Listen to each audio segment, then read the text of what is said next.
ओम शांति। बाबा हम बच्चों को एक निराली नॉलेज देते हैं, अर्थात ड्रामा का राज समझाते हैं, क्योंकि हर एक एक्टर का अपना अपना पार्ट है और वो अपना पार्ट बखूबी बजा रहा है।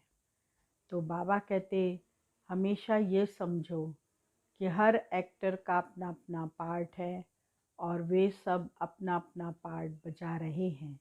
किसी का अच्छा है, किसी का बुरा है, किसी का खुशी देने वाला है, किसी का गम देने वाला है, लेकिन हमको सबके पार्ट को देखकर अपने आप को हमेशा अच्छा एक्टर बनाने की कोशिश करनी है।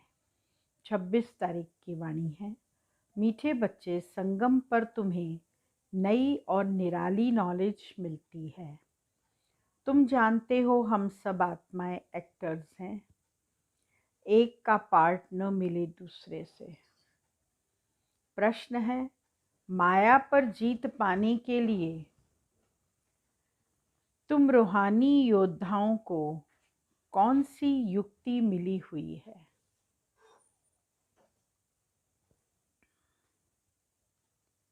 उत्तर है, हे रूहानी क्षत्रिय, तुम सदा श्रीमत पर चलते रहो।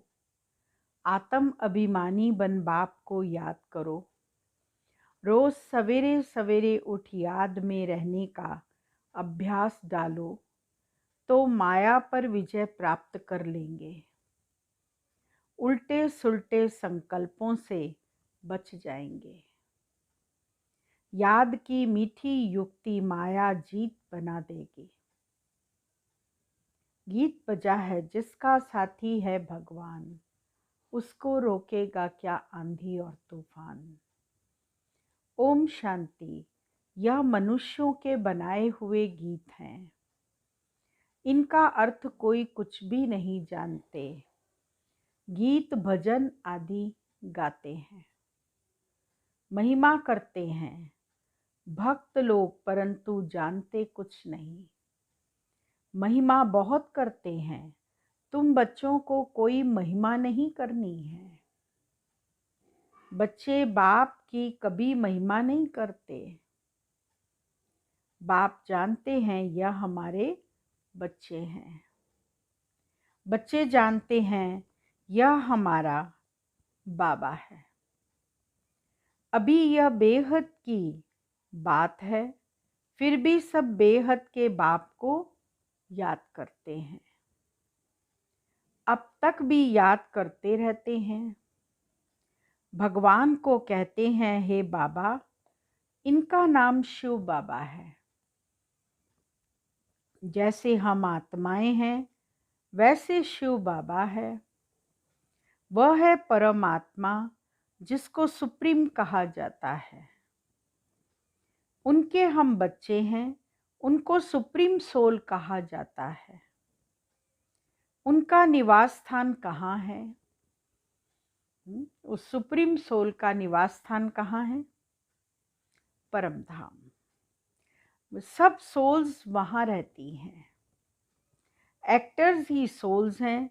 तुम जानते हो नाटक में एक्टर्स नंबर वार होते हैं।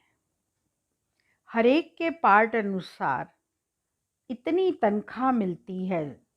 सब आत्माएं जो वहाँ रहती हैं सब पार्टधारी हैं, परंतु नंबर वार सबको पार्ट मिला हुआ है। रूहानी बाप बैठ समझाते हैं कि रूहों में कैसे अविनाशी पार्ट नुधा हुआ है। सब रूहों का पार्ट एक जैसा नहीं हो सकता। सब में ताकत एक जैसी नहीं है। तुम जानते हो कि सबसे अच्छा पार्ट उनका है जो पहले शिव की रुद्रमाला में है। नाटक में जो बहुत अच्छे अच्छे एक्टर होते हैं उनकी कितनी महिमा होती है। सिर्फ उनको देखने के लिए भी लोग जाते हैं। तो यह बेहद का ड्रामा है। इस बेहद के ड्रामा में भी उच्च एक बाप है। ऊंचते ऊंच एक्टर, क्रिएटर, डायरेक्टर भी कहें, वह सब हैं हद के एक्टर्स, डायरेक्टर्स आदि। उनको अपना छोटा पार्ट मिला हुआ है। पार्ट आत्मा बजाती है, परंतु देह अभिमान के कारण कह देते कि मनुष्य का ऐसा पार्ट है। बाप कहते पार्ट सारा आत्मा का है। आत्म अभिमानी बनना पड़ता है। बाप ने समझाया है कि सतयुग में आत्म अभिमानी होते हैं। बाप को नहीं जानते। यहाँ कलयुग में तो आत्म अभिमानी भी नहीं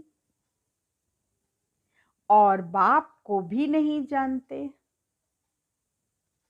अभी तुम आत्म अभिमानी बनते हो, बाप को भी जानते हो। आत्म अभिमानी बनने का अभ्यास कर रहे हो और साथ साथ परमात्मा शिव बाबा को भी जानते हो। तुम ब्राह्मणों को निराली नॉलेज मिलती है।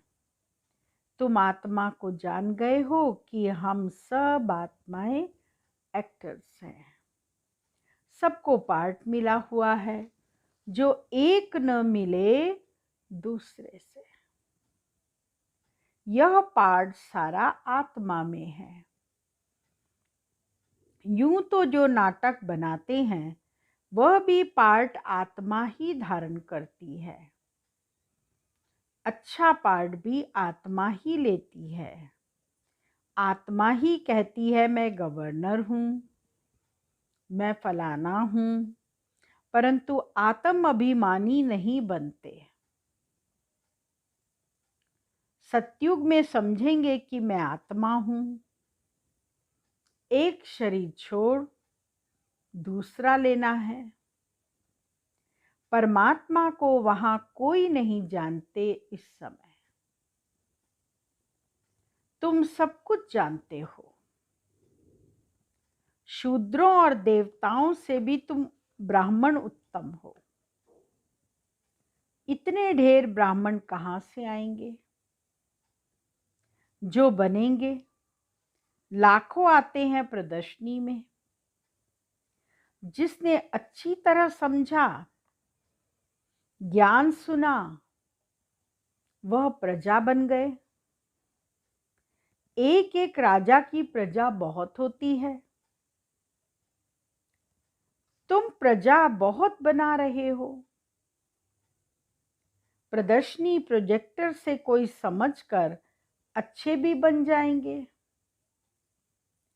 सीखेंगे, योग लगाएंगे, अभी वह निकलते जाएंगे। प्रजा भी निकलेगी, फिर साहूकार, राजा रानी, गरीब आदि सब निकलेंगे। नंबरवार पुरुषार्थ अनुसार सब पद प्राप्त करते रहेंगे। प्रिंस प्रिंसेस बहुत होते हैं। सतयुग से त्रेता तक प्रिंस प्रिंसेस बनने हैं। सिर्फ 8 व 108 तो नहीं होंगे, लेकिन अभी सब बन रहे हैं। तुम सर्विस करते रहते हो, यह भी नथिंग न्यू। तुमने कोई फंक्शन किया, यह भी नई बात नहीं। अनेक बार किया है, फिर संगम पर यही धंधा करेंगे। और क्या करेंगे? बाप आएंगे पतितों को पावन बनाने। इसको कहा जाता है वर्ल्ड की हिस्ट्री ज्योग्राफी। नंबरवार तो हर बात में होता ही है। तुम्हारे में जो अच्छा भाषण करते हैं तो सब कहेंगे कि इसने बहुत अच्छा भाषण किया। दूसरे का सुनेंगे तो भी कहेंगे कि पहले वाले का अच्छा समझाते थे। तीसरे फिर उनसे तीखे होंगे तो कहेंगे यह उनसे भी तीखे हैं। हर बात में पुरुषार्थ करना होता है कि हम उनसे ऊपर जाएं। होशियार जो होते हैं वह झट हाथ उठाएंगे भाषण करने लिए। तुम सब पुरुषार्थी हो, आगे चल मेल ट्रेन बन जाएंगे। जैसे मम्मा स्पेशल मेल ट्रेन थी। बाबा का तो पता नहीं पड़ेगा क्योंकि दोनों इकट्ठे हैं। तुम समझ नहीं सकेंगे कि कौन कहते हैं। तुम सदैव समझो कि शिव बाबा समझाते हैं। बाप और दादा दोनों जानते हैं, परंतु वह अंतर्यामी है। बाहर से कहते हैं यह तो बहुत होशियार है। बाप भी महिमा सुन खुश होते हैं। लौकिक बाप का भी कोई बच्चा अच्छी तरह पढ़कर उच्च पद पाता है तो बाप समझते हैं कि यह बच्चा अच्छा नाम निकालेगा। यह भी समझते हैं कि फलाना बच्चा इस रूहानी सर्विस में होशियार है। बाप भी महिमा सुन खुश होते हैं। लौकिक बाप का भी कोई बच्चा अच्छी तरह पढ़कर उच्च पद पाता है तो बाबा समझाते हैं कि यह बच्चा अच्छा नाम निकालेगा। यह भी समझते हैं कि फलाना बच्चा इस रूहानी सर्विस में होशियार है। मुख्य तो भाषण है, किसको बाप का संदेश देना, समझाना। बाबा ने मिसाल भी बताया था कि किसको 5 बच्चे थे तो कोई ने पूछा कि तुमको कितने बच्चे हैं, तो बोला कि 2 बच्चे हैं। कहा कि तुमको तो 5 बच्चे हैं। कहा सपूत 2 हैं। हैं तो 5, लेकिन 5 में से 2 सपूत हैं। यहां भी ऐसे है। बच्चे तो बहुत हैं। बाप कहेंगे कि डॉक्टर निर्मला बच्ची बहुत अच्छी है। बहुत प्रेम से लौकिक बाप को समझाए सेंटर खुलवा दिया है। यह भारत की सर्विस है। तुम भारत को स्वर्ग बनाते हो। इस भारत को नरक रावण ने बनाया। एक सीता कैद में नहीं थी, लेकिन तुम सीताएं रावण की कैद में थी। बाकी शास्त्रों में सब दंत कथाएं हैं। यह भक्ति मार्ग भी ड्रामा में है। तुम जानते हो सतयुग से लेकर जो पास हुआ वह रिपीट होगा। आपे ही पूज्य आपे ही पुजारी बनते हैं। बाबा कहते हैं मुझे आकर पुजारी से पूज्य बनना है। पहले गोल्डन एजेड फिर आयरन एजेड बनना है। सतयुग में सूर्यवंशी लक्ष्मी नारायण का राज्य था।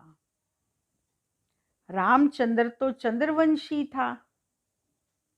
इस समय तुम सब रूहानी क्षत्रिय हो, योद्धे हो।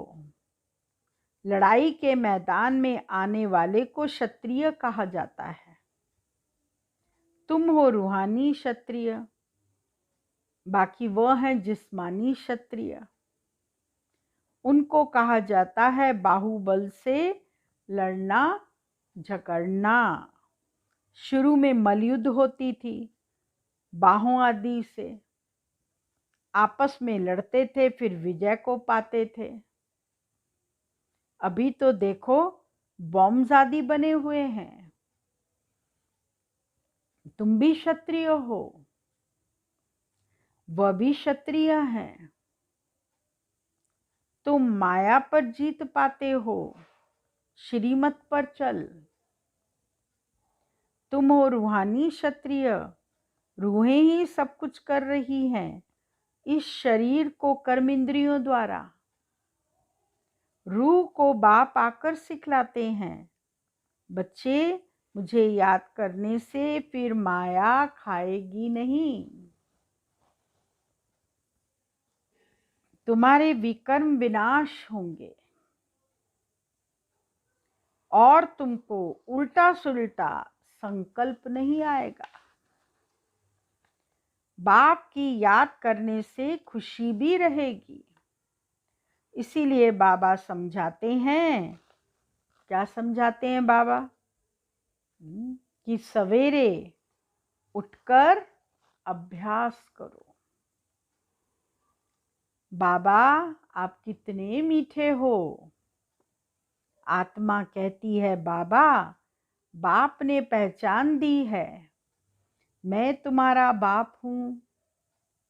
तुमको सृष्टि के आदि मध्यंत का नॉलेज सुनाने आया हूँ। यह मनुष्य सृष्टि का उल्टा झाड़ है। यह वैरायटी धर्मों की मनुष्य सृष्टि है। इसको कहा जाता है विराट लीला। बाबा ने समझाया है कि इस मनुष्य झाड़ का मैं क्या हूँ? बीज रूप। बीज में सृष्टि के आदि मध्यंत का ज्ञान समाया हुआ है।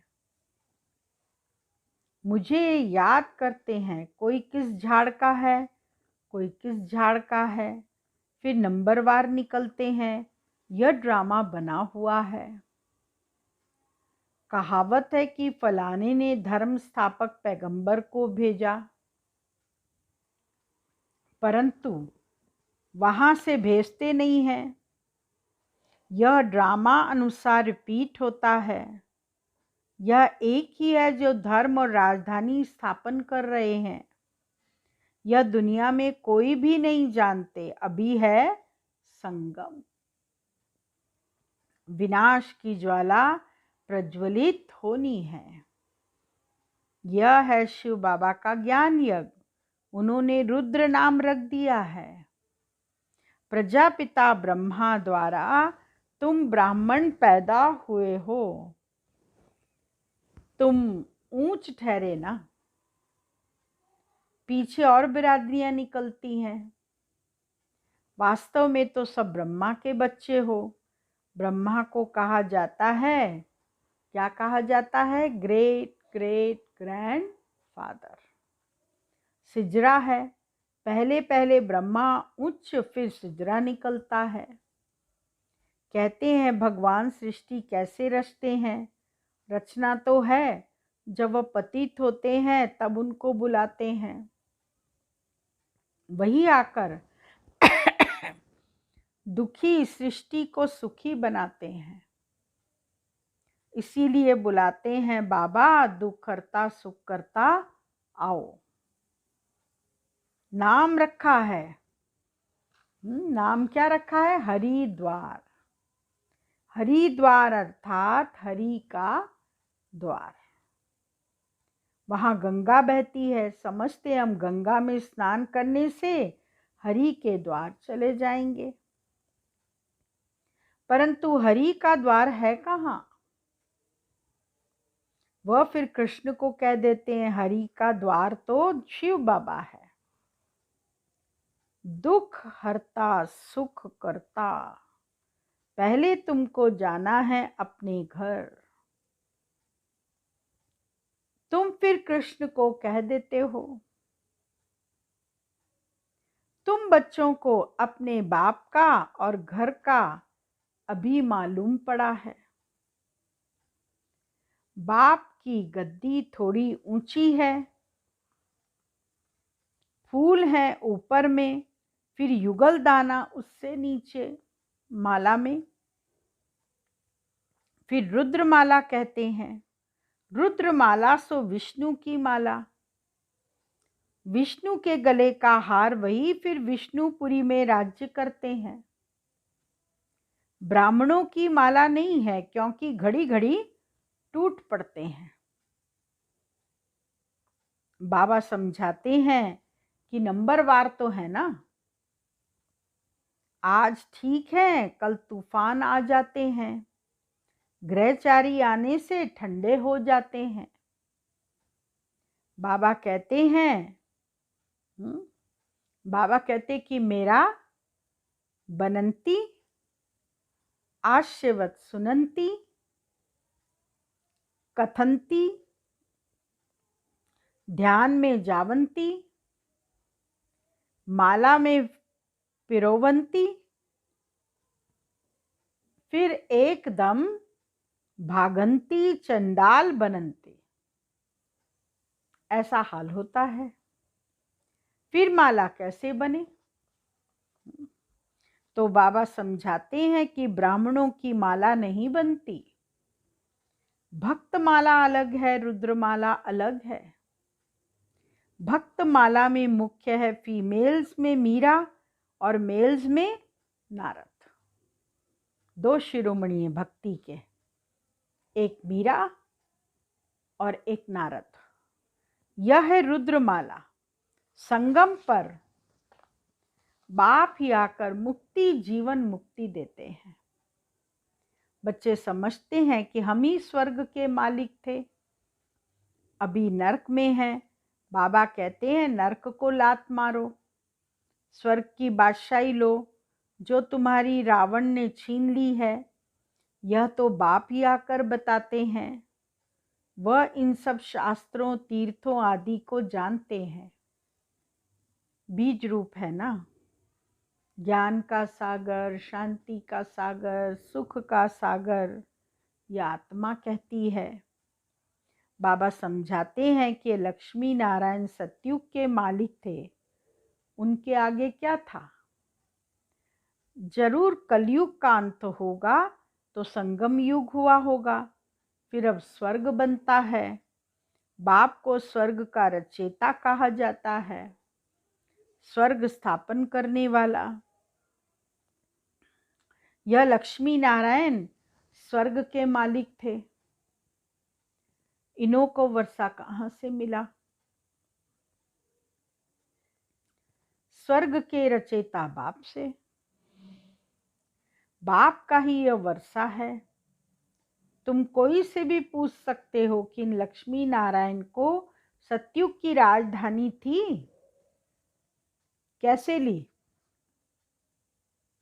कोई बता नहीं सकेंगे।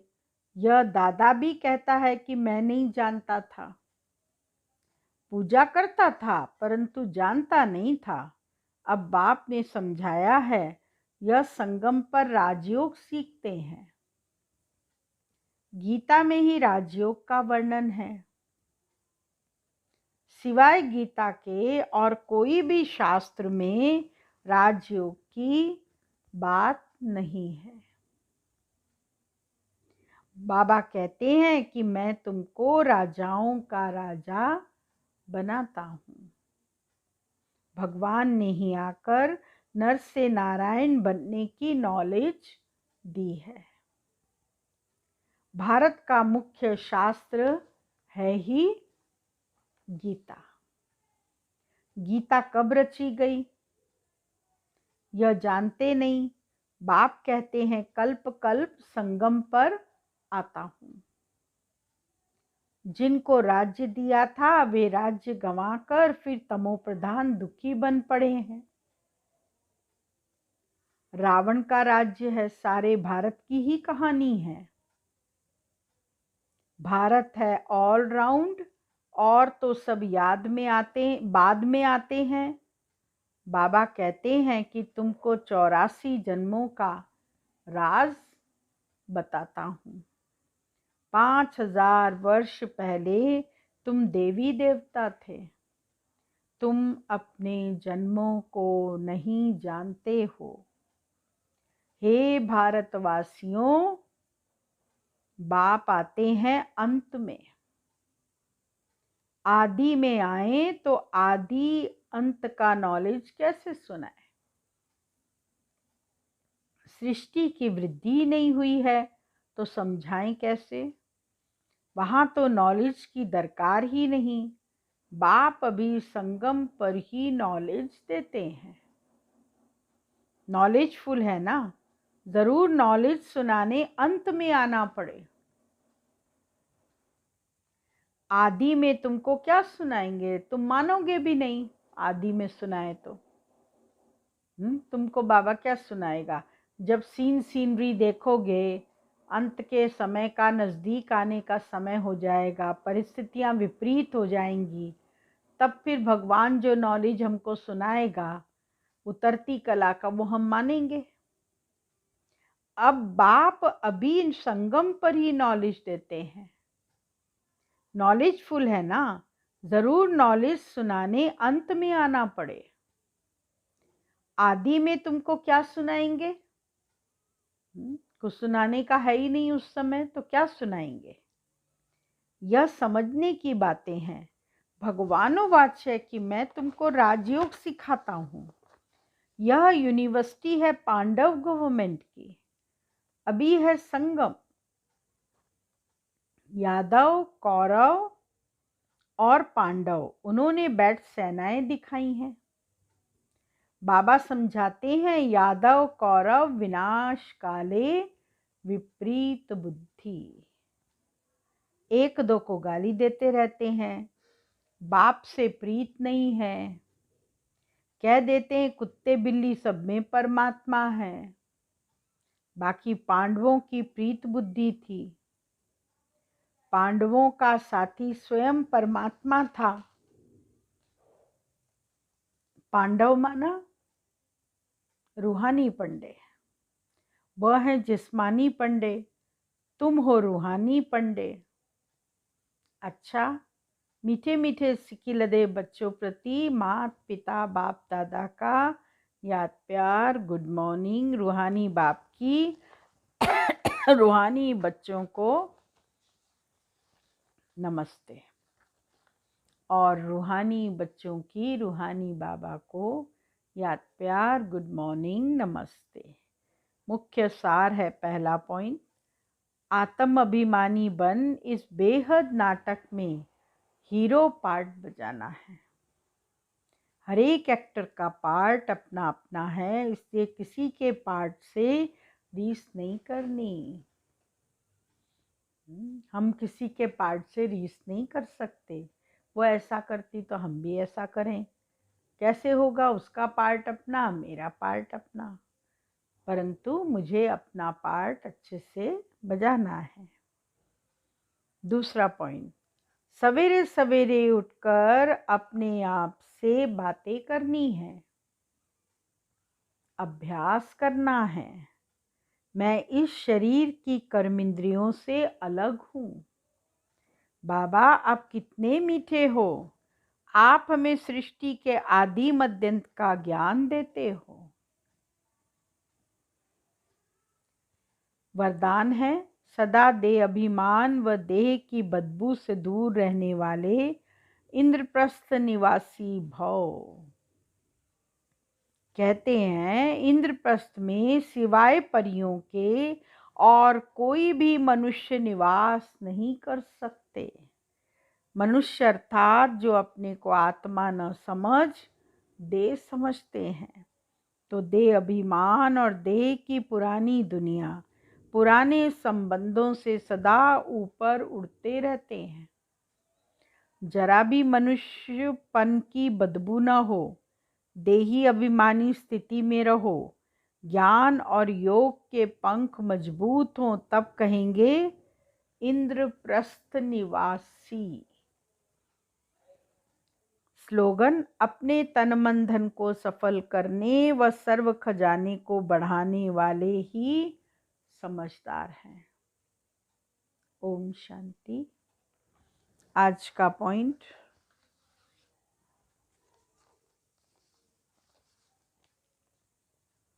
पहला पाठ, आत्मिक स्मृति का पक्का करो। आत्मा इन कर्म इंद्रियों द्वारा कर्म कर रही है, तो अन्य आत्माओं का भी कर्म देखते हुए यह स्मृति रहेगी कि यह भी आत्मा कर्म कर रही है। ऐसे अलौकिक दृष्टि जिसको देखो आत्मा रूप में देखो। इससे हरेक कर्म इंद्री सतो प्रधान स्वच्छ हो जाएगी। ओम शांति।